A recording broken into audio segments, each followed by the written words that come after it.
नमस्कार मित्रांनो, मी प्रफुल्ल एज्युकेट भारत या युट्यूब चॅनल मध्ये आपल्या सर्वांचं स्वागत आहे। आजचा व्हिडिओ जुडॅस प्लस च्या टीचर पोर्टल बाबत आहे आणि या टीचर पोर्टल मध्ये जी इन्फॉर्मेशन आपण अपडेट करणार आहात ही इन्फॉर्मेशन भविष्यामध्ये सरळ प्रणालीच्या टीचर पोर्टल मध्ये जाणार आहे, इम्पोर्ट होणार आहे आणि त्यामुळे आजचा हा जो व्हिडिओ आहे अत्यंत महत्त्वाचा आहे। जुडॅस प्लस च्या टीचर पोर्टल मध्ये शिक्षकांची माहिती कशी अपडेट करायची हे आपण जाणून घेणार आहोत। मित्रांनो, एज्युकेट भारत या युट्यूब चॅनलला आपण अवश्य सबस्क्राइब करावं, व्हिडिओ आवडला तर व्हिडिओला लाईक करावं आणि हा व्हिडिओ माझ्या सर्व शिक्षक बांधवांना शेअर करावा। थँक्यू। तर चला मग आपण सुरू करूया। सर्वात प्रथम आपल्याला कुठलाही एक ब्राउझर ओपन करायचा आहे। ऍड्रेस बार मध्ये जुडॅस प्लस टाइप करून एंटर करायचं आहे। राइट साइडच्या log in for all modules वर क्लिक करायचं आहे। स्टेट सिलेक्ट करायचं आहे, गोवर क्लिक करायचं आहे आणि त्यानंतर आपल्या समोर जे वेगवेगळे मॉड्यूल्स आलेले आहेत त्यामध्ये टीचर मॉड्यूलच्या लॉग इन वर आपल्याला क्लिक करायचं आहे। त्यानंतर जुडॅस कोड, पासवर्ड आणि कॅप्चा एंटर करून लॉग इन वर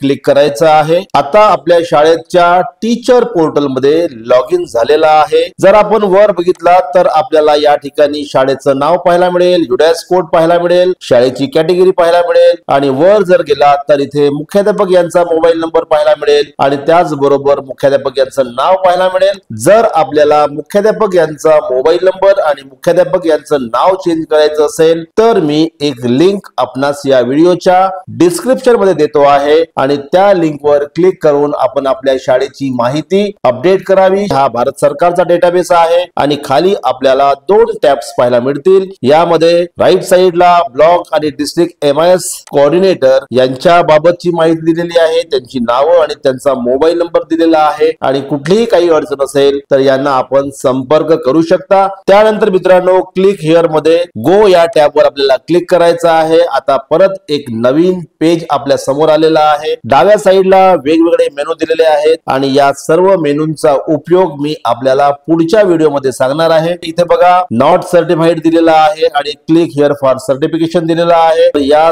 साइडला मॅप ही टॅब दिलेली आहे आणि या मॅप टॅबला जोपर्यंत आपण क्लिक करत नाही आणि आपल्या शाळेचे मुख्याध्यापक जोपर्यंत आपण मॅप करणार नाही तोपर्यंत आपलं हे सर्टिफिकेशन होणार नाही। इथे बघा, इथे रेग्युलर टीचिंग स्टाफ दिलेला आहे आणि त्याचबरोबर खाली नॉन टीचिंग स्टाफ ची माहिती पण दिलेली आहे। टीचिंग स्टाफ ची पोझिशन या ठिकाणी दिलेली आहे आणि जर आपल्याला एखादा शिक्षक ऍड करायचा असेल तर ऍड टीचिंग स्टाफ ही सुद्धा टॅब दिलेली आहे। जर शिक्षक पहिल्यांदा आपल्या शाळेमध्ये रिक्रूट झालेला असेल तर आपल्याला ऍड टीचिंग स्टाफ करायचा आहे, परंतु एखादे शिक्षक बदली होऊन जर आपल्या शाळेमध्ये आले असतील तर त्या शिक्षकांना ऍड करायचं नाही, तर त्या शिक्षकांना आपल्याला इम्पोर्ट करावं लागेल। मित्रांनो, इथे बघा टोटल स्टाफ दिलेला आहे आणि इनकम्प्लीट दिलेला आहे, म्हणजे या शाळेमध्ये 4 शिक्षक सध्या कार्यरत आहेत आणि या 4 शिक्षकांची माहिती अपूर्ण आहे। या संख्येवर आपल्याला क्लिक करायचं आहे। क्लिक केल्यानंतर त्या शाळेमध्ये 2024-25 मध्ये जेवढे शिक्षक होते त्या सर्व शिक्षकांची माहिती आपल्याला या ठिकाणी पाहायला मिळेल आणि त्याचबरोबर त्या शिक्षकांचा नॅशनल कोड सुद्धा आपल्याला पाहायला मिळेल, नाव पाहायला मिळेल। त्यानंतर इथे बघा त्या शिक्षकांचा आधार व्हॅलिड आहे किंवा नाही हे सुद्धा आपल्याला पाहायला मिळेल। हे शिक्षक व्हेरीफाईड फ्रॉम UIDAI आहेत, म्हणजे यांचं आधार व्हॅलिडेशन झालेलं आहे। त्यानंतर मित्रांनो, इथे बघा टाइप ऑफ स्टाफ दिलेला आहे। त्या शिक्षकांच्या समोर 3 टॅब दिलेले आहेत आणि इथे बघा आपल्याला इनकम्प्लीट पाहायला मिळेल, म्हणजे या शिक्षकांची माहिती कंप्लीट झालेली नाही आणि त्याचबरोबर जर शिक्षक आपल्या शाळेतून निघून गेले असतील तर आपल्याला लेफ्ट स्कूल करावं लागेल। आपण शिक्षकांना ऍड करू शकतो, शिक्षकांना इम्पोर्ट करू शकतो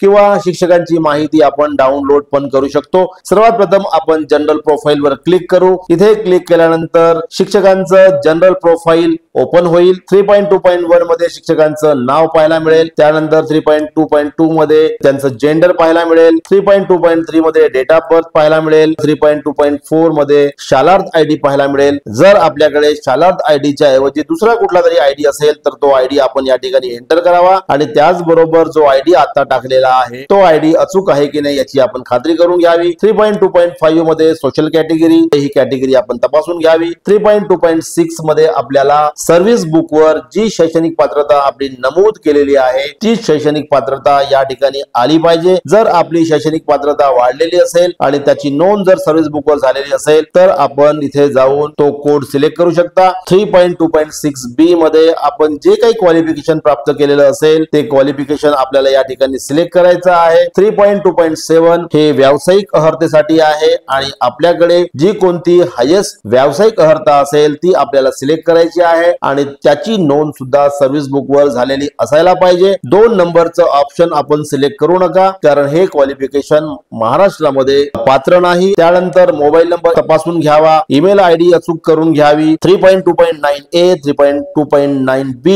हे आधारशी लिंकअप आहेत आणि आताच आपण बघितलेलं आहे की या शिक्षकांचा आधार व्हॅलिड झालेला आहे। 3.2.10 अत्यंत महत्वाचा आहे आणि हे क्वालिफिकेशन आपल्या शैक्षणिक पात्रतेशी निगडित आहे। आपल्याकडे जी काही हायेस्ट शैक्षणिक पात्रता असेल त्या पात्रतेला आपल्याला अगोदर डिसाइड करायचं आहे की आपण सायन्स ग्रॅज्युएट आहात की आपण कॉमर्स ग्रॅज्युएट आहात की आपण आर्ट ग्रॅज्युएट आहात। ते क्वालिफिकेशन एकदा आपण ठरवलं की मग 12वीला आपलं शिक्षण सायन्स मध्ये झालेलं आहे की आर्ट मध्ये झालेलं आहे की कॉमर्स मध्ये झालेलं आहे ते ठरवायचं आहे आणि त्यानंतर आपल्याला 3.2.10 भरायचं आहे। शिक्षकांना कोणतं प्रशिक्षण द्यायला हवं, शिक्षक सायन्स ग्रॅज्युएट आहेत की कॉमर्स मधले ग्रॅज्युएट आहेत की कला शाखेतले ग्रॅज्युएट आहेत हे आपल्याला यातून समजणार आहे आणि त्यामुळे या सर्व ज्या शैक्षणिक पात्रता आहेत आणि त्यांचे जे वर्ग आहेत ते फार महत्वाचे आहे। मित्रांनो, पहिला पार्ट जर आपण घेतला तर तो मॅथमेटिक्स आहे। यामध्ये बघा बिलो सेकंडरी म्हणजे 10वी पेक्षा कमी, सेकंडरी म्हणजे 10वी पर्यंत, हायर सेकंडरी म्हणजे 12वी पर्यंत, 4 म्हणजे graduate, post graduate, MPhil, PhD आणि पोस्ट डॉक्टरल एवढे क्वालिफिकेशन दिलेले आहेत। समजा हे शिक्षक आर्ट मध्ये असतील आणि 12वी सुद्धा आर्ट मध्ये असेल तर मग 10वी पर्यंत त्यांना गणित होतं, 10वी पर्यंत त्यांना विज्ञान होतं, त्यानंतर ग्रॅज्युएशन मध्ये इंग्लिश हा विषय असतो त्यामुळे इथे 4 आलेला आहे। सोशल सायन्स समाजशास्त्र म्हणजे इतिहास, भूगोल किंवा पॉलिटिकल सायन्स हे सुद्धा त्यांना बीए मध्ये राहू शकतं आणि त्यामुळे इथे ग्रॅज्युएट दाखवलेला आहे। भाषा म्हणजे इंग्रजी, मराठी, हिंदी ही भाषा सुद्धा त्यांना होती आणि म्हणून इथे ग्रॅज्युएट दाखवलेला आहे। इन केस एखादे शिक्षक जर सायन्स ग्रॅज्युएट असतील आणि त्यांचं 12वी सुद्धा मग सायन्स मध्ये असेल अशा केस मध्ये त्यांचं जे ग्रॅज्युएशन झालेलं आहे ते ग्रॅज्युएशन मॅथमेटिक्स मध्ये झालेलं आहे की केमिस्ट्री मध्ये झालेलं आहे की बायोलॉजी मध्ये झालेलं आहे हे आपल्याला निश्चित करायचं आहे। जर ते बीएससी मॅथमेटिक्स असतील तर या ठिकाणी 4 लिहायचं आहे, त्यांना केमिस्ट्री किंवा फिजिक्स हा विषय राहू शकतो म्हणून इथे 4 लिहायचा आहे। ग्रॅज्युएशनला इंग्रजी सब्जेक्ट असतो म्हणून 4 लिहायचा आहे। सोशल सायन्स सब्जेक्ट त्यांना ग्रॅज्युएशनला पण नसतो, 12वीला पण नसतो आणि 10वीला असतो म्हणून इथे 2 लिहायचा आहे। आणि लँग्वेज जर त्यांना मराठी लँग्वेज जर त्यांची असेल तर आपण 4 लिहायचा आहे आणि नसेल तर आपण 3 लिहू शकतो। ही माहिती भरत असताना आपल्याला खूप काळजी घ्यायची आहे। त्यानंतर जर ते डिसेबल असतील तर डिसेबिलिटी दाखवायची आहे, नसेल तर नॉट अप्लिकेबल ठेवायचं आहे। शिक्षक रेग्युलर आहेत की कॉन्ट्रॅक्ट वर आहेत की पार्ट टाइम आहेत हे आपल्याला निश्चित करायचं आहे। 3.2.14 मध्ये नोकरीमध्ये पहिल्यांदा केव्हा रुजू झाले ती डेट एंटर करायची आहे आणि आता ज्या शाळेवर ते कार्यरत आहे त्या शाळेमध्ये ते केव्हा रुजू झाले हे 3.2.15 मध्ये नमूद करायचं आहे। ही सर्व माहिती भरून झाली की अपडेट वर क्लिक करायचं आहे आणि त्यानंतर मित्रांनो आपण सेकंड पार्ट मध्ये येऊ ज्यामध्ये अपॉइंटमेंट अँड टीचिंग प्रोफाइल ची माहिती दिलेली आहे। 3.2.13 मध्ये आपली ज्या पदासाठी नेमणूक झालेली आहे ते पद आपल्याला इथे सिलेक्ट करायचं आहे। जर आपण सहाय्यक शिक्षक असाल तर 3 आपल्याला नमूद करायचं आहे। जर आपण ग्रॅज्युएट टीचर असाल तर 10 नमूद करायचं आहे। जर आपण सब्जेक्ट टीचर असाल तर 11 नमूद करायचं आहे। जर आपण कॉन्ट्रॅक्ट टीचर असाल तर 4 नमूद करायचं आहे। जर आपण पार्ट टाइम इन्स्ट्रक्टर असाल तर आपण 5 नमूद करायचं आहे। जर आपण मुख्याध्यापक असाल तर मुख्याध्यापक नमूद करायचं आहे आणि जर आपण प्रभारी मुख्याध्यापक असाल तर प्रभारी मुख्याध्यापक नमूद करायचा आहे। आज आपण ज्या काही पदावर त्या शाळेमध्ये काम करत आहोत, ज्या पदाचा प्रभार आपल्याला दिलेला असेल ते पद या ठिकाणी आपल्याला नमूद करायचं आहे। जे वर्ग आपण शिकवत असाल ते वर्ग या ठिकाणी आले पाहिजेत। जर आपण 1 ते 5 ला शिकवत असाल तर प्रायमरी ओनली सिलेक्ट करायचं आहे।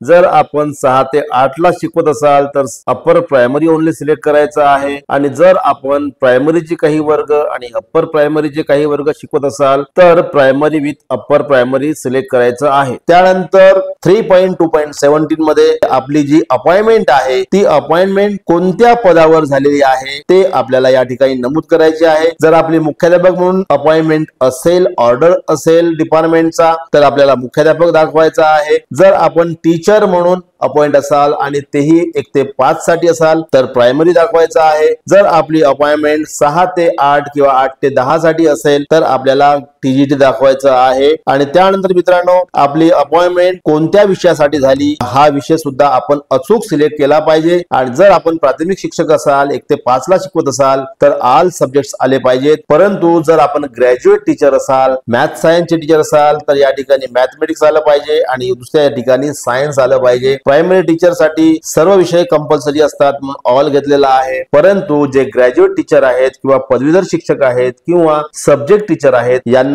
कुठल्या तरी पर्टिक्युलर विषयासाठी नेमलं जातं आणि म्हणून इथे आपल्याला ते विषय सिलेक्ट करावे लागतील। आपण डेप्युटेशन वर असाल तर यस करा, नसेल तर नो करा। त्यानंतर मित्रांनो जर आपण दुसऱ्या शाळेवर गेस्ट शिक्षक म्हणून किंवा कॉन्ट्रॅक्च्युअल टीचर म्हणून किंवा डेप्युटेशन वर जर असाल तर आपल्याला इथे यस करायचं आहे, अदरवाइज नो करायचं आहे। माहिती अपडेट करायची आहे आणि त्यानंतर ऑटोमॅटिक आपण तिसऱ्या पेजवर जाणार आहात। त्यानंतर मित्रांनो हा जो पेज आहे हा पेज अत्यंत महत्त्वाचा आहे आणि पीजीआय शी लिंकअप असल्यामुळे इथे आपल्याला अचूक अशी माहिती भरायची आहे। जर आपण दिव्यांग विद्यार्थ्यांसाठी कुठलं ट्रेनिंग घेतलेलं असेल, ऑनलाईन ट्रेनिंग घेतलेलं असेल किंवा डाएटच्या माध्यमातून किंवा बीआरसीच्या माध्यमातून जर आपल्याला सीडब्ल्यूएस विद्यार्थ्यांना कसं शिकवायचं याबाबतचं प्रशिक्षण मिळालं असेल तर आपल्याला यस दाखवायचं आहे, नसेल तर नो दाखवायचं आहे। जर आपण कम्प्युटरचा कुठलाही कोर्स केला असेल, एमएससीआयटी केलेली असेल किंवा CCC केलं असेल किंवा कुठला तरी डिप्लोमा केला असेल तर इथे यस दाखवायचा आहे। त्यानंतर 2024-25 या सत्रामध्ये आपल्याला कोणतं ट्रेनिंग मिळालं ते ट्रेनिंग सिलेक्ट करायचं आहे।